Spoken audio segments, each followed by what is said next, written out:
வணக்கம் மக்களே, இன்றைக்கி நம்ம வீடியோவில் என்ன பார்க்க போகிறோன்னா, சுவையான 35 கிலோ நெய் பிரியாணி எப்படி செய்கிறதுன்னு தான் பார்க்க போகிறோம். வாங்க வீடியோக்குள்ளே போய் பார்க்கலாம்.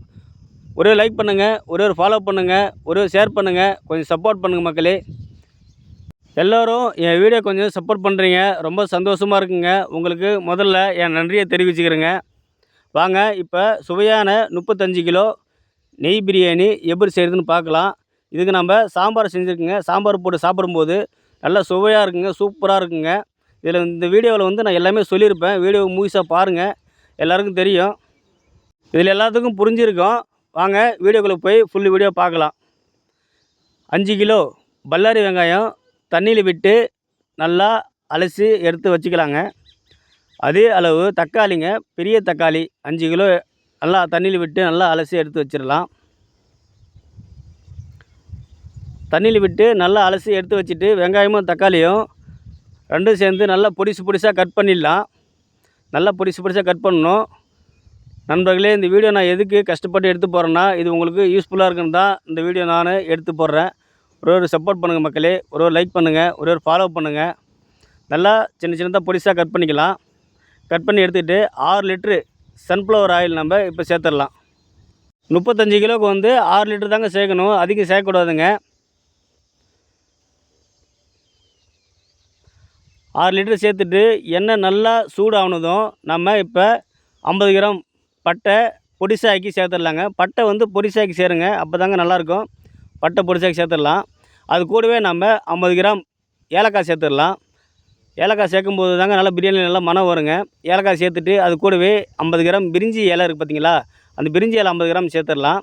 அது கூடவே 100 கிராம் நட்சத்திரப்பூ, அதாவது ஸ்டார் பூ வந்து 100 கிராம் சேர்த்துடலாங்க. சேர்த்துட்டு அது கூடவே நம்ம லவங்கப்பூ ஒரு 30 கிராம் சேர்த்துடலாங்க. லவங்கப்பூ வந்து அதிகமாக சேர்க்கக்கூடாதுங்க, 30 கிராம் சேர்த்தாலே போதுமானதுங்க. சேர்த்துட்டு எல்லாம் பொரிஞ்சு வந்த உடனே நம்ம கட் பண்ணி வச்சுருக்கிற பல்லாரி வெங்காயத்தை நம்ம 5 கிலோ இப்போ சேர்த்துடலாம். அது கூடவே பச்சை மிளகா 1 கிலோ நம்ம காம்பு கிள்ளி தண்ணியில் அலசி நம்ம இப்போ எடுத்து வச்சுருக்கிறோம். பச்சை மிளகா கூடவே சேர்த்துடலாம். 1 கிலோ பச்சை மிளகா சேர்த்துடலாங்க.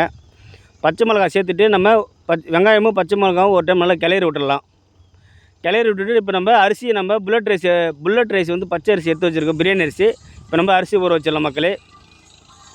இப்போ நம்ம புல்லட் அரிசி சேர்த்துடலாம் மக்களே. அரிசி வந்து நல்லா 2-3 டைம் தண்ணி விட்டு நல்லா அலசி எடுக்கணுங்க. அலசி எடுத்துகிட்டு நம்ம ஒரு அரை மணி நேரம் அரிசி ஊற வச்சிடலாங்க. அரிசி நல்லா ஊறணும். அரிசி நல்லா ஊறினா தான் பிரியாணி வந்து நம்மளுக்கு உதிரியாக வரும். பிரியாணி நல்லா சூப்பராக இருக்குங்க. இப்போ நம்ம தண்ணி விட்டு 2 டைம் அலசிட்டு நம்ம இப்போ ஒரு அரை மணி நேரம் ஊற வச்சிடலாம். ஊற வச்சுட்டு இப்போ வந்து வெங்காயம் வந்து நல்லா பொன்னிறத்தில் வணங்கணுங்க. அப்போ தான் பிரியாணி நல்லா சூப்பர் டேஸ்ட் கொடுக்கும். இப்போ நம்ம வெங்காயம் வந்து பொன்னிறத்தில் வணங்கிடுச்சானு பார்க்கலாம் வாங்க. பாருங்கள், வெங்காயம் வந்து நல்லா பொன்னிறத்தில் வணங்கிடுச்சு. இப்போ நம்ம இஞ்சி பூண்டு விழுது ஒன்றா அரைச்சி வச்சுருக்கோம். இப்போ நம்ம இஞ்சி பூண்டு விழுது 2 சேர்த்துடலாங்க.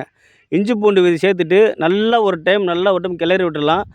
இஞ்சி பூண்டு விழுது நல்லா அடிப்பிடிக்குங்க, அது நல்லா கிளறிட்டே இருக்கணும். அப்போ தான் வந்து நல்லா மனம் வரும், அடிப்பிடிக்காமல் இருக்கும். நல்லா ஒரு டைம் கிளறிட்டே இருக்கலாங்க. கிளறி விட்டுடலாம். நல்லா கிளறி விட்டதும் இப்போ நம்ம வந்து 5 கிலோ தக்காளி நல்லா பொடிசாக கட் பண்ணி எடுத்து வச்சுருக்கிறோம். இப்போ நம்ம இஞ்சி பூண்டு நல்லா வணங்கினதும் இப்போ நம்ம 5 கிலோ தக்காளி நம்ம சேர்த்துடலாம். 5 கிலோ தக்காளி சேர்த்துடலாங்க. 5 கிலோ தக்காளி சேர்த்துட்டு இப்போ நம்ம தக்காளியும் இஞ்சி பூண்டும் நல்லா மிக்ஸ் ஆகிற மாரி நல்லா ஒரு டைம் கிளறி விட்டுடலாங்க. தக்காளி கொஞ்சம் வணங்கினா போதும், அதிகம் வணங்க தேவையில்லை. ஒரு டைம் நல்லா கிளறி விட்டுட்டு இப்போ நம்ம அதுக்கு தேவையான அளவு தண்ணி வச்சிடலாங்க. நான் வந்து 35 கிலோவுக்கு வந்து ஒரு 60 லிட்டர் தண்ணி வைக்கிறேங்க. 60 லிட்டர் தண்ணி வைக்கணும். நம்ம தண்ணி கொஞ்சம் அதிகமாக இருந்தால் தான் சாப்பாடு நல்லா கொஞ்சம் ட்ரை ஆகாமல் நல்லா உதிரியாக கிடைக்கும், சூப்பராக கிடைக்கும். அதனால் நான் வந்து ஒரு 60 லிட்டர் தண்ணி வச்சிட்றேங்க. நண்பர்களே, ஒரு லைக் பண்ணுங்கள், ஒரு ஃபாலோ பண்ணுங்கள், கொஞ்சம் சப்போர்ட் பண்ணுங்கள் மக்களே. இப்பயும் பண்ணுற மாரி எப்பயுமே எனக்கு சப்போர்ட் பண்ணுங்கள். நானும் இதுக்கு மேலே வீடியோ எடுத்து நிறைய வீடியோ நான் போடுறேன். அதுக்கு தேவையான அளவு நம்ம உப்பு சேர்த்துடலாம் மக்களே. இதில் வந்து பாதி உப்பு தான் இருக்கணும். மீதி உப்பு நம்ம செய்கிறீங்களா சாம்பார், அதில் வந்து பாதி உப்பு இருக்கணும். இதில் வந்து பாதி உப்பு இருந்தால் தான் கரெக்டாக இருக்கும். நம்ம வந்து கரெக்டாக உப்பு போடக்கூடாது, பாதி உப்பு தான் போடணும். பாதி உப்பு சாம்பாரில் சேர்த்துக்கலாம். உப்பு போட்டு நம்ம ஒரு டைம் மூடி விடலாம். இப்போ நம்ம கொதிக்க போகுதுங்க. கொதிக்கிறப்ப நம்ம ஊற வச்ச அரிசியை நம்ம வடிச்சிடலாங்க. இப்போ அரிசி வடிச்சிட்டு பாருங்கள், இப்போ நம்ம வந்து நல்லா கொதிக்குதுங்க. திறந்து பார்த்துடலாம். இப்போ வந்து பாருங்கள் நல்லா கொதிக்குது. நல்லா கொதி வந்த பிறகு நம்ம இப்போ ஊற வச்சுருக்க வடிச்சிருக்கீங்களா, வடித்த அரிசியை நம்ம இப்போ எடுத்து நம்ம இதில் போட்டுடலாம். பாருங்கள் நல்லா கொதி வந்திருக்கு. இந்த அளவுக்கு கொதிக்கணும். இந்த அளவுக்கு கொதிச்சா தான் நம்ம அரிசி போடணும்.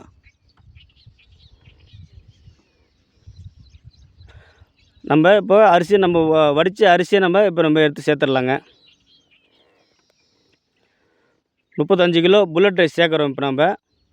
புல்லட் ரைஸ் வந்து நல்லாயிருக்கும். இந்த பக்கத்தில் வந்து கள்ளக்குறிச்சி பக்கத்தில் வந்து புல்லட் ரைஸ் தான் கிடைக்கும். அதனால நம்ம புல்லட் ரைஸ் சேர்த்துக்கலாம். பிரியாணி நல்லா புல்லட் ரைஸ் வந்து நல்லாயிருக்குங்க. சேர்த்துட்டு நல்லா ஒரு டைம் கிளறி விட்டுறலாங்க. ஒரு டைம் கிளறி விட்டுட்டு இப்போ நம்ம ஒரு டைம் மூடி விட்டுடலாம். ஒரு 3 நிமிஷம் 4 நிமிஷம் வரைக்கும் வெயிட் பண்ணிவிட்டு அடுத்த டைம் நம்ம கிளறி விட்டுடலாம். ஒரு 3 டைம் கிளறணும். அப்போ தான் சாப்பாடு கரெக்டாக வரும். பாருங்கள் இந்தமாரி பப்பிள்ஸ் மாரி கொதிக்கணுங்க. கொதிச்சா தாங்க சாப்பாடு கரெக்டாக வேகும். இன்னொரு டைம் நம்ம கிளறி விட்டுடலாம். இப்போ வந்து செகண்ட் டைம் கிளறுறேங்க. நல்லா கிளறி விட்டுடலாம். கிளறி விட்டு ஒரு டைம் நம்ம திரும்பி மூடி விட்டுடலாங்க. மூடிட்டு அடுத்து ஒரு 3 நிமிஷம் கழிச்சு இப்போ பாருங்கள் இன்னொரு டைம் நல்லா பாருங்கள் திரும்பி நல்லா கொதிக்குது. பாருங்கள் அரிசி நல்லா தண்ணியில் ஈர்த்துருக்கு. ஈர்த்துட்டு அரிசி கொஞ்சம் மேலே வந்திருக்கு சாப்பாடு வந்திருக்குங்க. இப்போ வந்து செகண்ட் டைம் கிளறுறோம் நம்ம. இப்போ கிளறி விட்டு இன்னொரு டைம் நம்ம மூடி விட்டுடலாம். மூடி விட்டு அடுத்து ஒரு 3 நிமிஷங்க. மொத்தம் ஒரு 10 நிமிஷம் போதுங்க. 10 நிமிஷத்தில் சாப்பாடு நம்மளுக்கு தம் போடுற அளவுக்கு வந்துடும். நம்ம அந்த அளவுக்கு இப்போ டைம் கிளறி விட்டாச்சு. இப்போ ஒரு டைம் மூடி விட்டுட்டு நம்ம அடுத்த டைம் எடுத்து நம்ம நெய், புதினா, கொத்தமல்லி கட் பண்ணி வச்சுருக்கிறோம். அதை நம்ம சேர்த்துடலாங்க. பாருங்கள் சாப்பாடு நம்ம தம் போடுற பதத்துக்கு வந்துருச்சுங்க. இப்போ நம்ம நெய் சேர்த்துடலாங்க. நெய் வந்து நம்ம 1 லிட்டர் சேர்க்குறோங்க. இதுக்கு 1 லிட்டர் சேர்த்தால போதும். ஏன்னா நான் ஆயில் சேர்த்துக்கிறோம். அதனால் நெய் வந்து 1 லிட்டர் சேர்த்தா போதும். நெய் சேர்த்துட்டு முடிச்ச உடனே நம்ம வந்து புதினா, கொத்தமல்லி தண்ணியில் விட்டு அலசி கட் பண்ணி எடுத்து வச்சு பொடிசாக கட் பண்ணி எடுத்து வச்சுருக்கிறோம். இப்போ நம்ம அது கூடவே நம்ம புதினா, கொத்தமல்லி சேர்த்துடலாங்க. புதினா, கொத்தமல்லி சேர்த்துட்டு நெய்யும் புதினா, கொத்தமல்லியும் நல்லா மிக்ஸ் ஆகிற மாரி நல்லா ஒரு டைம் நல்லா கிளறி விட்டுடலாங்க. நல்லா கிளறும். அப்போ தான் நம்ம அடி பிடிக்காமல் வரும். நல்லா சாப்பாடு உதிரியாக கிடைக்குங்க. நல்லா ஒரு டைம் நெய்யும் புதினா, கொத்தமல்லியும் சாப்பாடு கூட மிக்ஸ் ஆகிற மாதிரி நல்லா நம்ம கிளறி விட்டுடலாம். நல்லா கிளறி விட்டுட்டு நம்ம ஒரு சாப்பாடு பாருங்கள் நல்லா ரெடி ஆகிடுச்சு. இந்த டைமில் வந்து நம்ம தம் போட்டுடலாம். மக்களே ஒரு லைக் பண்ணுங்கள், ஒரு ஃபாலோ பண்ணுங்கள், கொஞ்சம் சப்போர்ட் பண்ணுங்கள்.